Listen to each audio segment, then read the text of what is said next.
ở đây thì thầy John cũng chính là một giám khảo cũng như là một chuyên gia Anh ngữ của IDP, và thầy cũng đã ôn luyện cho tiếng Anh học thuật cũng như là ôn luyện thi cho IELTS 10 năm rồi.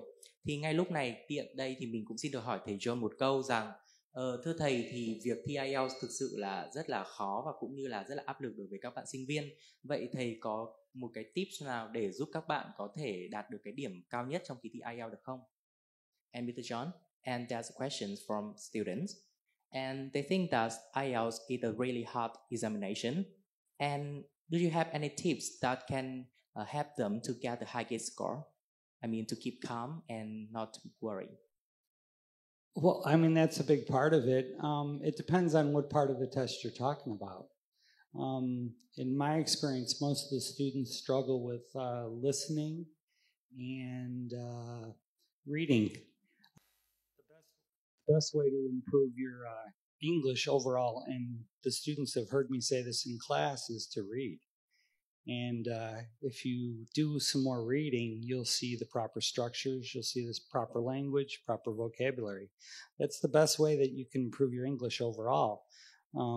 If you don't read, it's very difficult to improve it. And also, don't translate from Vietnamese to English, because the words don't mean the same thing all the time. Sometimes they do, but for the most part, the strength or the degree of the word doesn't mean the same thing in English and Vietnamese. And if you always revert back to Vietnamese, it's always going to be difficult. And making sure that when you're speaking, making sure that you're using the articles and the prepositions, articles, and the, all the prepositions correctly, like in, at, on. Those are the typical mistakes. Like I said, I've always said that reading is the best way.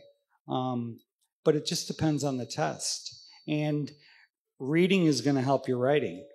The other thing about the IELTS examination is many of the parts of the exam are related. If you're doing listening, reading, and writing, many of the words you use in those three parts of the test, they're very similar.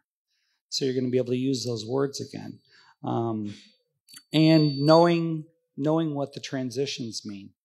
Transitions like therefore, moreover, after that, then, all those words you have to know. And don't be afraid to guess what they are. And then if when you're practicing, guess, and then look them up. Try not to use your mobile phones, because a paper dictionary gives you a lot more information. Because when you do use your phone, you look up the exact word, but it doesn't give you the other words that are very similar to that, where a paper dictionary will show that. I know it's not convenient for you kids, but that's the best way.